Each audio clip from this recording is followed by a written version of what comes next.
Olá pessoas, tudo bom com vocês? Estamos finalmente no patch 6 e eu vou falar para vocês assuntos correlacionados sobre a semana 1 e 2, certo? A gente já vinha conversando anteriormente, né, sobre a Europa, certo? A Ásia e a Oceania, que foram os continentes que tiveram esse maior enfoque nessas últimas atividades dos pets, né? Desculpa o meu cachorro porque ele não quer calar a boca e eu não posso agredir animais. Não pode nem deve, certo? Lucas! O nome dele é Lucas. Perdão se tiver algum Lucas aí.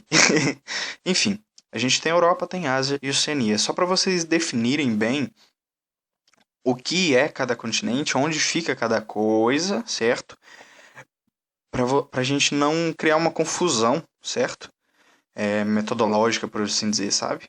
Só pra gente ter um parâmetro de análise e saber o que é o que e onde cada coisa se encaixa, certo? Europa, Ásia, Oceania. Essa é a divisão. Eu quero falar também sobre a agricultura e o clima, né? Porque a gente lá está trabalhando sobre agricultura. Eu acabei não colocando esse foco, mas a agricultura é uma coisa que está muito correlacionada com os espaços, né? Pensa bem, seria mais fácil para um país, pensando em grãos, né? Porque produção de grãos ela tem que ser em larga escala para compensar a quantidade, né? Por exemplo, arroz. Qual seria o maior produtor de arroz? Um país no tamanho da Espanha, por exemplo, ou um país no tamanho do Brasil? Lógico que o maior produtor de arroz nem é o Brasil, mas assim, só para a gente fazer uma comparação de espaço, certo? De espaço de terra produtiva. Então a gente tem dois países, um é a Espanha e o outro é o Brasil. Qual que você acha que tem maiores condições de se tornar uma potência de maior produtor de arroz? Eu, na minha humilde opinião, seria o Brasil. Porque é um país com um território muito grande e que tem a capacidade, certo, de poder plantar em vastas áreas de terra, certo? Ao contrário da Espanha, que além de ser um país que tem uma extensão urbana muito grande também, os seus espaços de plantio já têm outras finalidades porque lhe cabe outras funções dentro do sistema de produção. Certo? Vamos adiantar aqui só para vocês terem essa ideia. Tenham isso em mente, o espaço para produzir. A outra coisa que eu quero que vocês levem em consideração é acerca da temperatura, certo? A agricultura é basicamente uma relação dos seres humanos com a fotossíntese. Por quê? O que faz uma planta crescer? A fotossíntese. Ela recebe a luz solar, né, a insolação, e essa insolação vai produzir moléculas de açúcar, glicose na planta, e ela vai crescer, certo? Basicamente é isso. Eu fugi da aula de biologia, pode ser que eu esteja um pouquinho equivocado, mas é basicamente isso. Por que eu quero dizer isso? O Sol e a Terra rodando, certo? Os raios de Sol, quando eles saem do Sol, por assim dizer, eles saem em forma paralela, né, por assim dizer. E quando ele se encontra na Terra, ele vai ter um primeiro contato com, é, com o Equador, certo? Com a área equatorial. Desculpa que me deu um branco, um branco aqui. Mas ele vai ter um primeiro contato com a área equatorial. Se você parar para pensar, né? Vamos supor que aqui é a atmosfera terrestre, né? Não é que os raios aqui em cima não vão chegar. É que eles vão chegar, mas acabam sendo sofrendo pela questão da própria configuração da atmosfera, reflexão ou até mesmo reflexão de albedo. Acontece que a tendência é que os raios solares sejam mais incidentes e mais fortes e, por assim dizer, sejam mais calorosos nas zonas tropicais, certo? Então a gente tem essa divisão, né, que é de temperatura, que a gente vai dividir o mundo em zona tropical, certo? Basicamente. zona temperada do norte, né? Zona temperada do sul e as zonas polares, né? Da Antártica e do Ártico, certo? Então a gente vai ter essa divisão que é de temperatura, por assim dizer, certo? Então, se vocês perceberem aqui comigo, né? A gente tem Brasil, a gente tem a África, aqui Europa, a Oceania, a Ásia, certo? Se a gente perceber aqui, o que a gente está trabalhando, né? Que a gente tem conversado, esses países, né? Eles estão numa posição, né? Por assim dizer, não muito favorável à agricultura, certo? O Brasil, sim, teve muita sorte, grande parte do seu território é muito ensolarado, né? A insolação, um dos fatores mais importantes para a agricultura, ao contrário do que pareça, é a questão da insolação. Quanto mais raios solares você tem entrando na atmosfera, melhor vai ser sua produção, por assim dizer. Não pode ser demais, senão você acaba ferrando a produção e destruindo as plantas, mas é mais importante o sol do que a água. Porque o sol você não consegue controlar, mas a água você consegue transportar, certo? Você consegue levar por dutos e diversas outras formas para irrigar. O sol não. O sol é uma coisa dada e o Brasil é privilegiado nesse sentido, certo? Quando a gente tem essa perspectiva, a gente consegue entender aquela divisão econômica que foi falada no texto de vocês, certo? Além do que a gente já vinha falando, que eu já vinha comentando para vocês sobre a espacialidade, né, o espaço de terra produtiva, né, você ainda tem também um fator climático. Não é determinante, a gente tem sempre que ter isso em mente, não é determinante, mas é condicionante.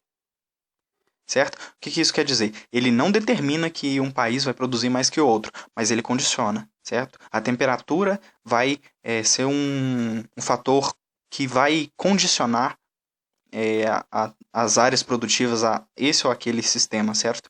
O trigo, ele é um cereal, né, por assim dizer, que ele não se dá muito bem com altas temperaturas. Hoje em dia a gente vem trabalhando isso. Por isso que ele é muito produzido no sul do Brasil e nos países mais ao sul, mas também, né, a gente tem ele em grande parte também nos Estados Unidos e tal, na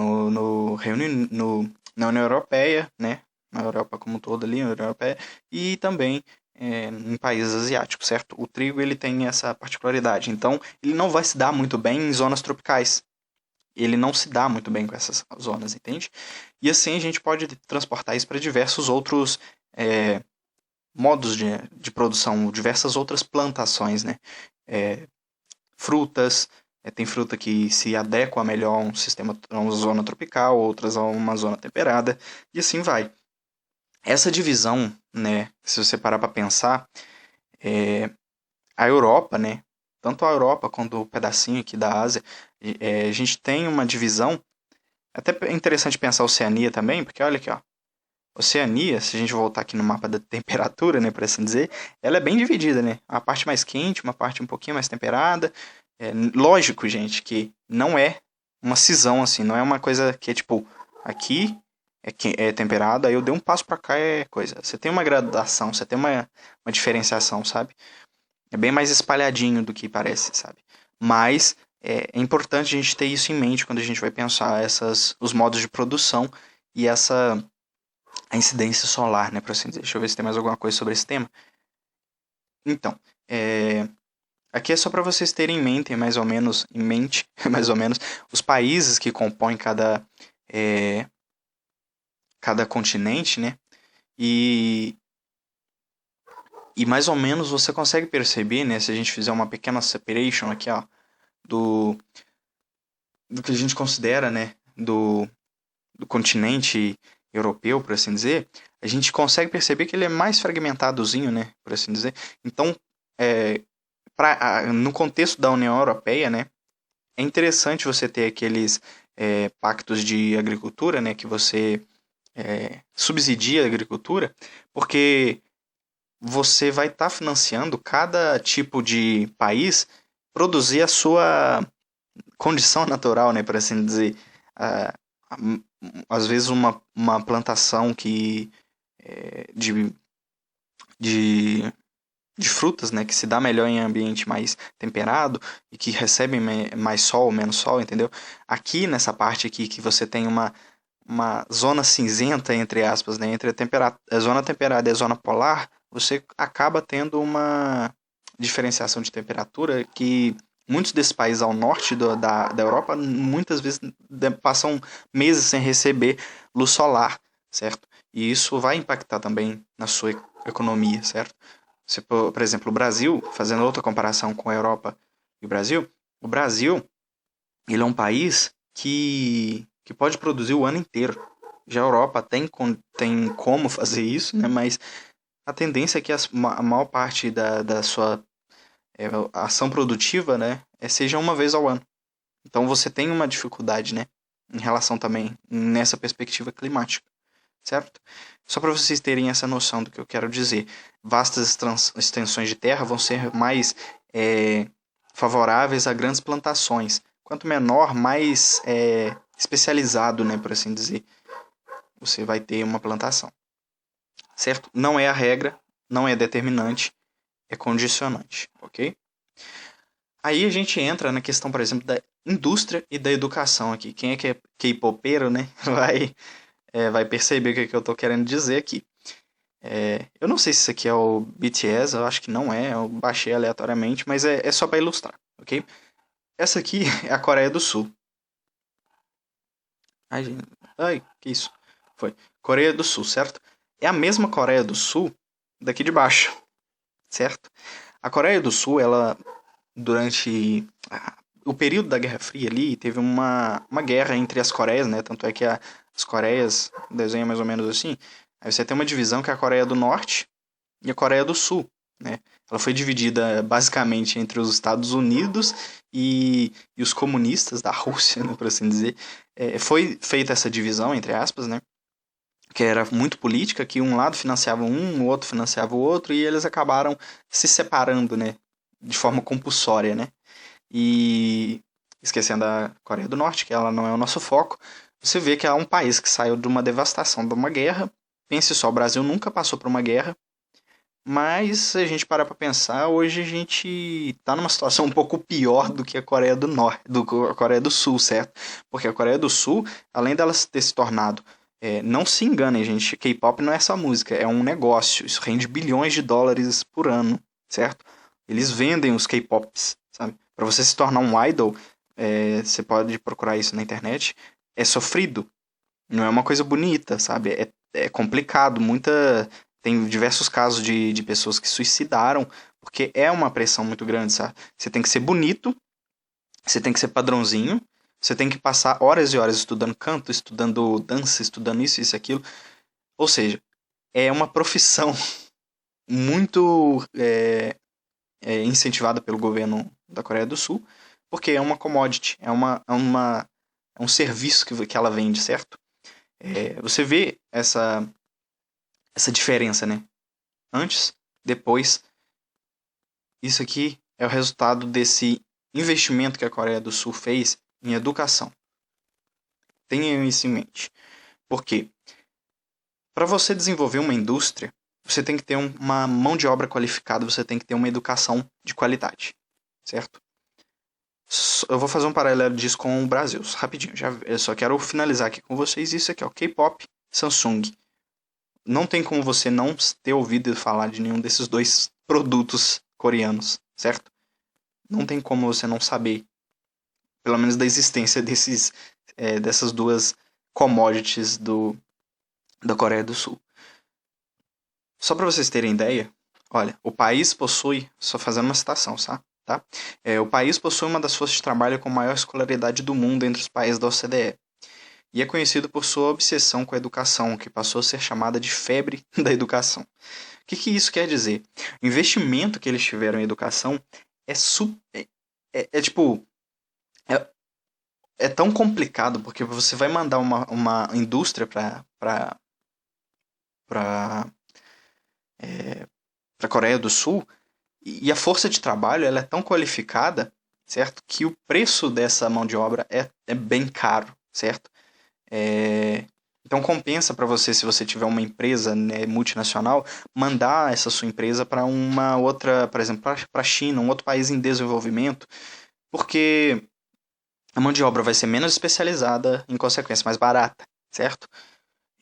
Quanto mais especializada a força de trabalho, maior os salários, maior a qualidade de vida, maior a escolaridade, maior a educação, os níveis de segurança, maior tudo, né? Maior tudo. Então, a escolaridade foi um papel fundamental e tem até hoje. Até tem questões que são meio complexas, né? Também voltando a essa pressão que os coreanos têm sobre os seus alunos, né, por assim dizer. Você tem uma chance de conseguir. Se você não conseguir, você vai viver o resto da sua vida frustrado num trabalho que você não gosta. Então, muitos alunos também, o suicídio é muito alto lá. É complicado, entende? A educação é um motor muito importante, mas ele é levado à 10ª potência lá. Só para vocês terem uma noção. E por que eu disse que eu queria fazer um paralelo entre isso e o Brasil? Por quê? Porque ao mesmo tempo que a economia do Brasil, no mesmo período, e a economia da Coreia do Sul, elas estavam quase que equiparadas, certo? Só que de uma hora para outra, a Coreia começou a investir em educação, né? Não de uma hora para outra, durante um processo histórico, né? E a economia começou a ter um crescimento que no Brasil se manteve meio que estável em relação à Coreia do Sul, sabe? A Coreia do Sul, ela teve um crescimento exponencial porque ela investiu em educação e ela investiu na indústria. E o que acontece? O Brasil, já vinha falando com vocês lá atrás, é um país muito bom para plantação, certo? Então o Brasil, ele se torna no cenário mundial a fazenda do mundo, certo? O Brasil, ele assume um papel de vendedor. Aí a gente vai falar sobre os setores da economia, né? Setor primário, secundário e terciário. O setor primário, ele vai ser responsável basicamente pela agricultura, pecuária e extrativismo, que é basicamente o que o Brasil exporta, certo? O Brasil, ele exporta o produto primário, sem agregar nada. E é uma das commodities mais, assim, baratas de se exportar, por assim dizer. É mais barato você vender uma tonelada de arroz do que um carro. Porque o carro você precisa trabalhar em cima da tecnologia. O Brasil teve uma empresa de carros que ele mesmo fez o favor de quebrar, né? Que era a Gurgel. Depois vocês procurem para vocês verem. Mas valia mais a pena para o Brasil ter uma indústria de carro do que uma empresa do que um agronegócio. Só que o nosso negócio se especializou em vender produtos primários, certo? Enquanto na questão do setor secundário, né, da indústria, a Coreia do Norte veio chutando a Coreia do Sul veio com os dois pés na porta, né, por assim dizer. Porque ao mesmo tempo que ela hoje em dia, né, ela já investia nesse processo da tecnologia 3.0, da inovação tecnológica, da internet e tudo mais, ela também está na ponta de lança, né, nos topo de linha, né, dessa nova revolução que a gente vai passar agora, que é a revolução do 4.0. Só para vocês terem uma ideia, vocês se preparem quanto a isso, 60% dos trabalhos que vocês que estão na escola agora, vão fazer, ainda nem existem. Vou repetir, 60% dos trabalhos que vocês vão exercer quando vocês saírem da escola ainda nem existem. Ou seja, então agora a gente não tem que pensar tanto, eu vou fazer medicina, eu vou fazer isso, aquilo, eu vou fazer... Você tem que ter um plano, certo? Não é que eu não estou falando para você não fazer, você tem que ter um plano. Mas você tem que estar aberto a mudar de área a qualquer momento. Porque vai ser cada vez mais volátil o futuro. Entendeu? Só para você ter uma ideia, a questão que eles levantam lá, desculpe meu celular, dos desenvolvimentos, certo?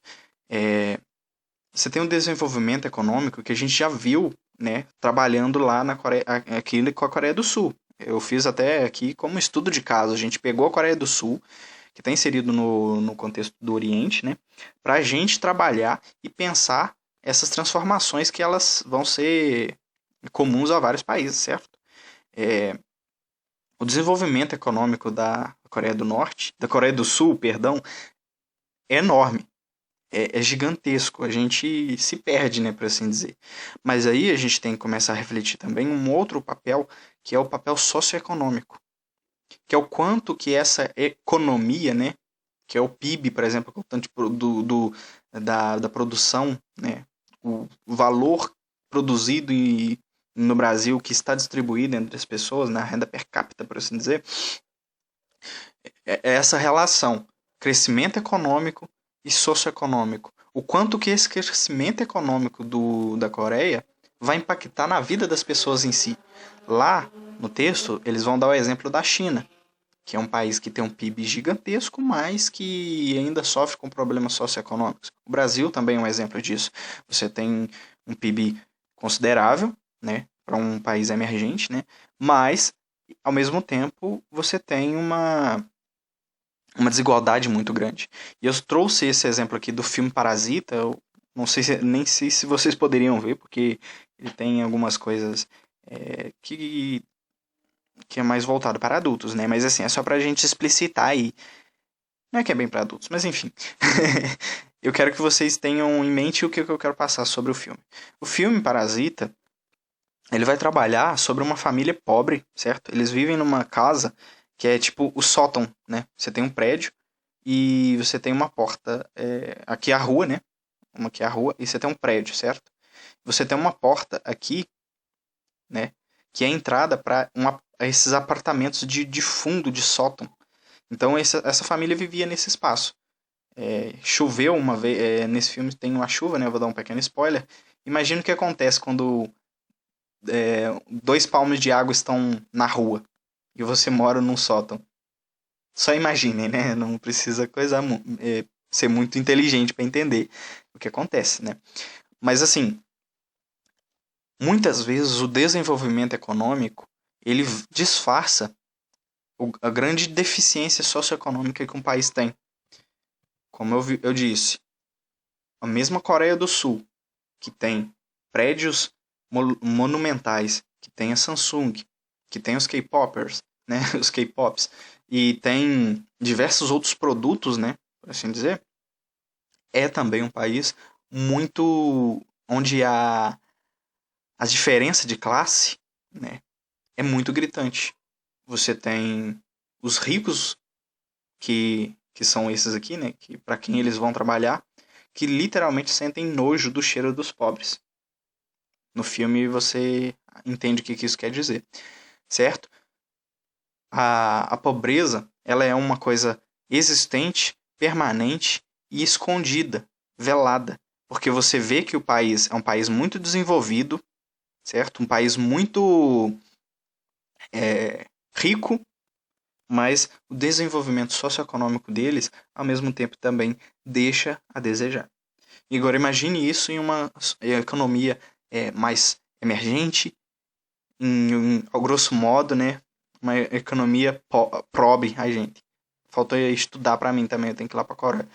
Pobre, certo? Imagine o quão difícil é essa divisão de classe. Imagine isso, por exemplo, no Brasil com G, né? Que é como os gringos se referem a nós. Eu quero que vocês tenham essas reflexões. E é isso, acabou. Acabou. Boa sorte. E é isso, gente. Um abraço. Eu espero que vocês tenham compreendido o que eu quis passar aqui. Basicamente, eu andei lendo as respostas dos pets, então eu pincelei todos os pontos que as respostas perguntam. Tem uma resposta aqui ou ali que vocês vão conseguir retirar do que eu disse, certo? No mais, eu tenho a agradecer. Muito obrigado por assistir, né? E continue sobrevivendo a esse período terrível que a gente ainda está passando, que a pandemia ainda não acabou, apesar de não parecer. E é isso, gente. Um abraço. Qualquer dúvida, tamo aí, tá? Manda nos comentários que a gente responde. Braços. Braços, abraços.